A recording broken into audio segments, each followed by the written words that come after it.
We met in front of our son's nursery. We both got boys, and they were 2 years old when we met. And I think we had friends in common, and they said, you know, Chris, you illustrate books, Paul, you write books, why don't the two of you work together? It never works, does it? Because you think you've got things in common, but all you sort of think about are the things you don't have in common. And I remember Paul coming over to my house for tea, and I put a few books out for him to sort of see the sort of things I did. And afterwards, years later, Paul said, you know, he came over for tea, and all he could see was my work everywhere. He was thinking, this man's so conceited, I can't work with him. Stairs, they lined the rooms. It was there just were his two or three on a coffee everywhere. table. Yeah. I used to live in Germany, and every so often somebody would bring an English person up to me and say, this person is English, you will like them. And I never did, and I thought it might be the same deal with Chris, just because we were working in the same area didn't mean I'd like him. And of course I don't. Well, that's I've never liked you. We went to a party in London, and it was in a gallery, a circular gallery, and I didn't know anyone. And so I gravitated towards the walls, and they were lined with fabulous works of art, so I kept being told off by men in uniform for brushing up against the paintings. And I finally ended up near the fire escape. And I looked around, and there was one person in the entire room I recognised, and he was standing right next to me, and it was Paul. So we got out of the party as quickly as we could, took the train back to Brighton, and started talking about the sort of books we liked. Plotting world domination. I think the way we started working was a conversation, and it was a conversation we had on the train initially, and we were talking about the sort of books we enjoyed, and we started to talk about the sort of books that we would like to do, and so I think the beginning of all the books we do they begin with a sort of supposition, what if? Sometimes it's as simple as the way a cover might look, you know, an imaginary book that we've yet to write. I might do a little thumbnail sketch of what the cover might look like before we've even decided what's going to be in the book. And I think certainly with Barnaby Grimes, it began, I think, in Dublin Airport, didn't it? Yes, I was... I don't know why, I was just sitting there and this little phrase came in my head, the life and times of Barnaby Grimes. And I liked the rhyme. And Chris was sitting there sketching. Whenever we travel, he sketches the whole time. So I turned to him and I said, what do you think of this? The Life and Times of Barnaby Grimes? And he ignored me. Totally. But I had the book with me and I was sketching. In fact, I have the book with me. And I was sketching and I was just doing a little sort of doodle. And I sort of drew a little imaginary book with Barnaby there, and the life and times of Barnaby Grimes, and Paul Stewart, the author's name, nice and small, Chris Riddell, nice and big. I don't know, the design department didn't go for that, but anyway, this was the look, and I just said to Paul, you know, what about this? We could write a book like this. And I hadn't said anything, but the name itself sounds a little bit Victorian anyway, and then he drew the character with a sort of top hat and tails, and so again it looked like a period piece. So we talked it through, and we talked about what the character should do, and again, you know, you just throw up these thoughts. I think there was the idea of what would Barnaby, what would his occupation be, and we thought what would be the best sort of job he could have so that he'd see a lot. And yes, I mean, the messenger boy idea came out of that, and again we just talked it through and we came up with all sorts of ideas, but the one that stuck was the idea of being a messenger boy. I'd always wanted to be a pizza delivery boy. I think perhaps that's where it came from. But we've been reading a lot about this parkour, urban running, street running. Yes. The French thing where they leap from roof to roof and anything other than touching the pavement. And we thought, in fact, it wasn't the French who invented it, it was Barnaby Grimes.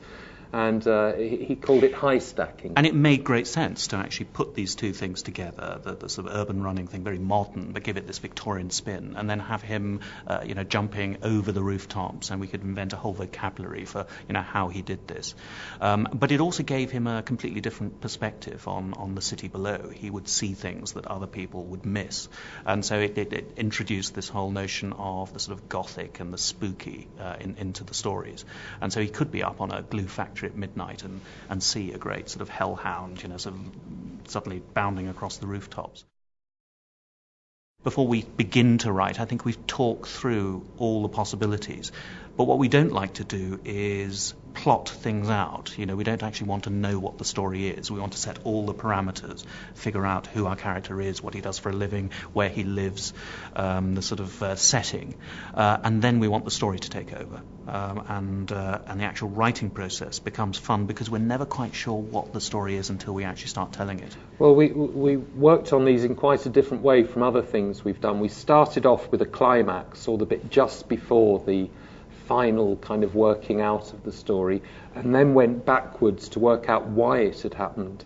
And so in a way, the way we wrote the stories was the same experience that the reader has. They read something that's a bit dramatic to start with, and then well, why did that happen? Why did it? And we were doing the same as we wrote it. In our mind's eye, I think we both have had books that we've found. I think sort of some of the most exciting books are the books you just find somewhere. No one's given them to you, just they're lying around. And we wanted Barnaby Grimes to be the sort of book that if a kid found it, picked it up, they would look at this cover, we hoped the title would draw them in. They'd think, Curse of the Night Wolf sounds nice, gentle little story. They'd open it up, they'd read that first chapter and just be grabbed by it. Think, what on earth, there's sort of transformation going on in the first few pages, and then just not be able to put it down. So it was that sort of trying to generate a real excitement right from the first page that you then have to justify as you go through. So structurally, it then builds up to that same point again, and then it's resolved. And all of the Barnaby stories that we've done have the same sort of format. Dramatic start, build up to that point again, then resolution. We're on the fourth one at the moment, The Phantom of Blood Alley. And we're exploring it again. There's always a lovely moment, I think, when you're writing, where you've set up the whole premise, and you start to look around, and you digress, and you put in little details. And I love that thing you have with a reader, where they learn to trust you. They sort of ask, where are you going with this? I'm not quite sure where you're going. And once you deliver, one surprising fact and you move on and then deliver something else, they think, right, okay, you're going off message. I'm not sure what's going to happen, but I know you're going to come back and deliver something on this. And I think certainly with Barnaby, I mean, what we try to do is set out a sort of a very unusual, slightly odd beginning that throws you off kilter, and then the reader trusts us to sort of bring them back in and justify exactly why Barnaby's ended up with the stone knife in his hand about to sacrifice the headmaster. Quite recently, Paul moved in about 4 doors away from me in my street. I mean, I tried to get your the neighbours street. to... Yes, it was your street, wasn't it? My neighbourhood. Chris Riddell Street. My neighbourhood. I've moved in now, so he's at... But what happens now is because, Paul can see my studio from his study. I mean, I can see whether he's working or not. I can see whether you're in.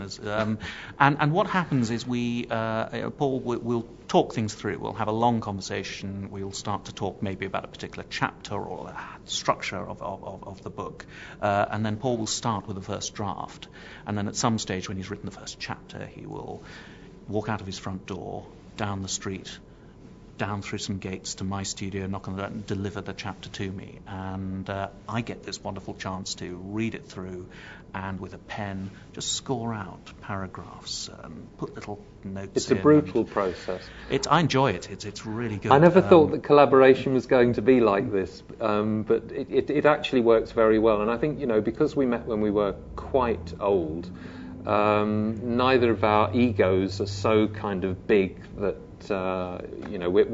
we don't want to be corrected or. But what it means is that there are two brains working on this the whole time, but independently. What we don't do after our initial conversation and working out the premise of the story, we don't then sit down in the same room and physically write at a keyboard together. Paul will write on his own, bring the first draft over to me, I'll produce a second draft on my own and bring it back. And what we do between these two phases is often Paul will read the first draft to me aloud, and I'll go back over to his house and I'll read the second draft to him aloud, and then we'll create a third draft from the two. So it's been through sort of two processes before we even get an editor involved. But the whole thing of reading aloud is really very important. And, I'd recommend to any kids that want to write something, read it out loud, because you can tell so much more easily then whether it's working, whether it's boring or not. It's pacing. I think Yes. that comes across really well. How are the sentences working together? What sort of pace are you adding? And pace can often be misinterpreted as something fast and furious, particularly when you're trying to write an adventure story, something to grip. But often it's the calm between the highlights that can really sort of make the pages turn. And I think the actual structure can often help. How you decide on the length of chapters, where you want to actually intersperse the text with pictures, all creates a pace that'll direct the reader through. And I think we come back to this whole notion of the reader trusting the writer to deliver. And after you've done that a few times, they've read a few chapters and they've seen what you're doing, they begin to trust you, and you can start to sort of lead them through the story and do some surprising things, and they will go with you. One particularly nice thing I found was that the Victorians were terrified of being buried alive, and quite a lot were. Epidemics would sweep through these filthy areas of New York, London, Berlin, wherever. It was one of those Gothic things, wasn't it? I know Edgar Allan Poe, I think, wrote stories about being, waking up in a tomb or waking up when you're buried, and it was just something in the popular imagination that really made sort of people think, oh, that's the worst thing that could ever happen. Pretty bad, I think. But So they went to extraordinary lengths not to be buried alive. I found a copy of a will where this woman had asked that her head be cut off before she was buried, just so she was sure she'd be dead. And they also used to have these things called finger chains, and it was a chain with a ring at the end, and they would attach it to the index finger, and it would go up through a hole in the coffin, up through the 6 foot of earth, be attached to a bell next to the gravestone. And so if you kind of woke up and you're like, oh no, they've buried me and I'm not yet dead, you'd just wiggle your finger about a bit and the bell would ring, and then they'd have a grave watcher there who'd come, as long as he wasn't drunk, yeah. and they would dig you up again. But we thought, what a great beginning to a story. I mean, one of our sort of beginning chapters with Barnaby just wandering through a sort of spooky graveyard and just hearing a little bell Ding, ding, just ding, in the ding, distance. ding, ding. History fascinates both of us, so I think we could very easily do some sort of historical book, but I think the way both of our brains work means that we probably bring some sort of fantasy element into it.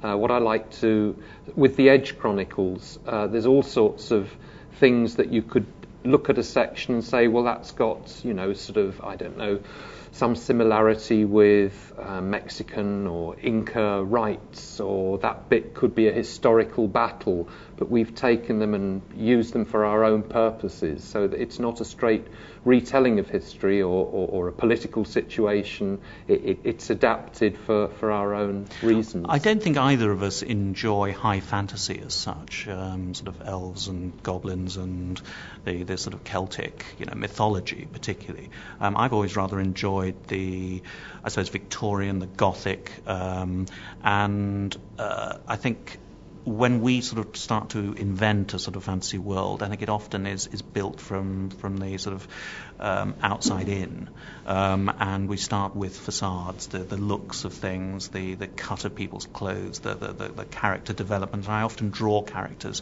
to people the sort of story, and I'll give them to Paul. And I'm always surprised at Paul's interpretation of characters I draw, because it's never a straightforward interpretation. He'll look at something within a character that I haven't sort of suspected, and he'll decide that can inform how it might speak, what it might do, its background, and I always enjoy that. So I think in some ways we're interested in the sort of reality within fantasy, and we're less interested in spells and runes and ancient curses, and more interested in, I suppose, character and character development. They've got to be real, haven't they? They've got to have emotions. You've got to feel empathy, sympathy, if they die, if they get injured, if they're impoverished, whatever. If it's complete high fantasy, I think it's sometimes very difficult to identify with these characters that things are happening to. And I think characters should be believable and be in charge of their own actions, or be responsible for their own actions. I think, once you introduce ancient imperatives, spells, and whatever that motivate actions. I think you're in another sort of realm, and it's something we're less interested in. I like to think that the way that we write would be as applicable to a high school novel or a historical novel, but we just choose for illustrative purposes often to sort of set these things in parallel worlds. Well, the other thing about high fantasy that neither of us really like is the whole concept of good versus evil, black versus white. Yeah. I think both of us like playing with shades of grey, and so we have good characters that do bad things, bad characters that do good things, and morally it's all sort of as peculiar and mixed up as real people.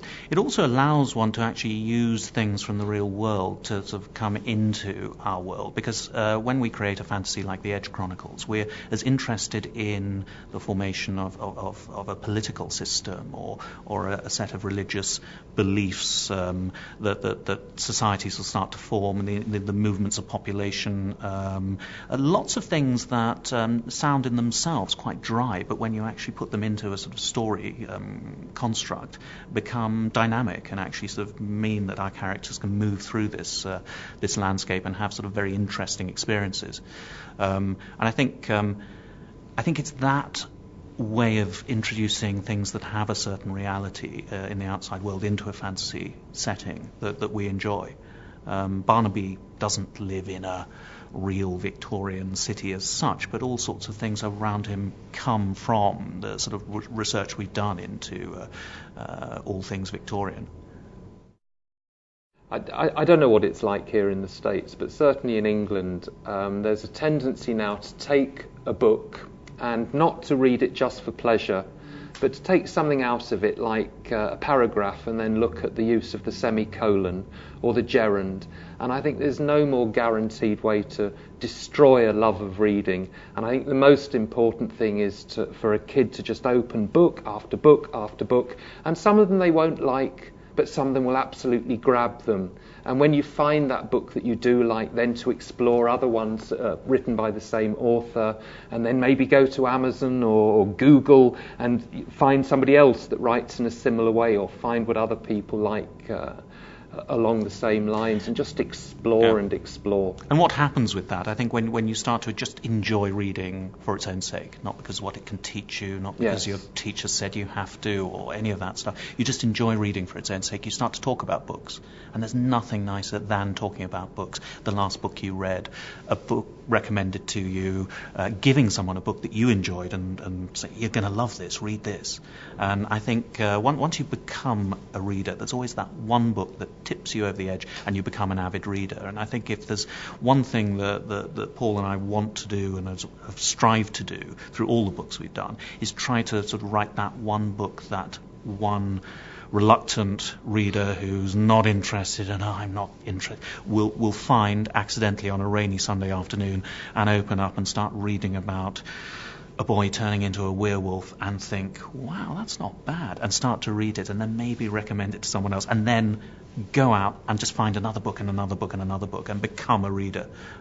So that's what we're trying to do, and we're going to carry on trying to do it for as long as we can. This is from Barnaby Grimes' Curse of the Night Wolf, and we like very soft, gentle beginnings. Chapter 1. Have you ever felt your skin being peeled slowly away from your arms and legs? Your muscles being torn and shredded as every bone in your body fights to burst through your flesh? Have you ever felt every tendon and sinew stretched to breaking point as your skeleton attempts to rip itself apart from the inside? I have, and I'll never forget it. I remember moonlight, the great silver disk of the full moon beating down into my upraised eyes, its intoxicating light seeping into my pores and coursing through my veins, stirring something deep, deep within me. And then the pain, terrible convulsions, racked my body. My skin seemed to be on fire, and looking down in horror, I saw my fingers and toes contract into hard claw-tipped paws. My neck strained, My belly cramped, while the muscles in my chest and shoulders rippled and rolled, as though a colony of trapped rats was writhing beneath my skin. At the back of my throat, I felt a burning sensation, as the root of my tongue swelled and squirmed, leaving me choking for breath. I coughed, and my tongue leapt out between my parted lips and lolled from the corner of my mouth down past my chin. Strands of drool splattered onto the floor and glinted in the moonlight. Such pain I endured, such terrible pain. It felt as though my very skull had been placed in a carpenter's vice, which was being screwed tighter and tighter, and then the noises began. There was a creaking, cracking sound inside my ears, and I knew that my jaw was thrusting forward, even as my nose did the same. The next moment, I realized I could see them both at the same time through my narrowed eyes. I shook my head violently and tried to scream, but all that emerged were growls and yelps that turned into a terrible howl as my terror grew. I tried to get away, but was overwhelmed with an impossible heaviness that pinned me to the spot. I was trapped, scarcely able to move so much as a muscle, yet my senses were on fire. My hearing was more acute than ever before. My eyesight had sharpened so that everything looked bright and clear, though curiously elongated, as if I was looking through a slightly warped lens. My nose quivered with excitement as 1,000 different scents and odours assailed it. There was the pungent smell of linseed oil in the varnished woodwork.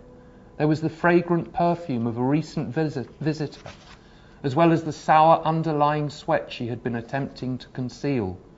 There was tile polish, spilled milk, crushed grass, pigeon feathers, soot, dust, tar macadam, a trace of vomit, a hint of dog.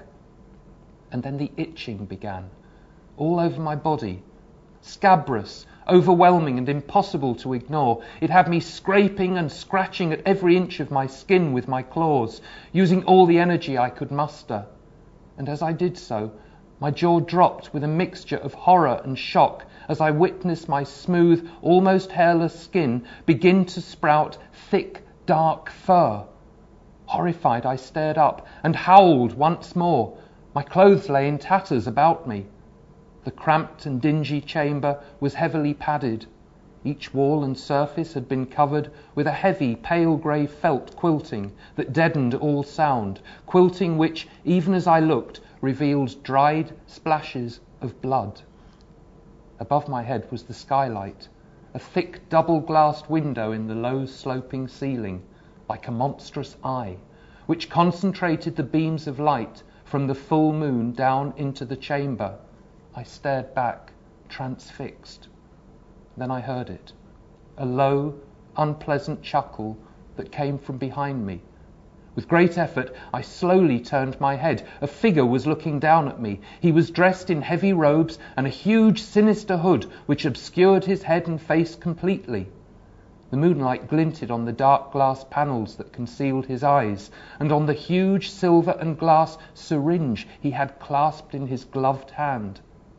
I stared back, unable to move so much as a muscle. The next moment, the hideous apparition started moving towards me, slowly, deliberately. The syringe was held out before him. I let out a whimper as a spasm of fear convulsed through my body. Thump, thump, thump. He took another step closer, raising the syringe and letting a couple of drops of silvery white liquid emerge from the tip of the great needle and trickle down the side. My ears pricked up and my lips drew back in a terrified snarl. I couldn't get away from him. I couldn't move. Another spasm ran down my spine. Thump, thump, thump. What was that sound? Something thumping on the padded floor, as if beating a rhythm with my pounding heart. The figure raised the needle-sharp syringe as I fought to regain control of my pain-racked body. Thump, thump, thump. There it was again. With a jolt, I realized what it was thumping behind me. It was my tail.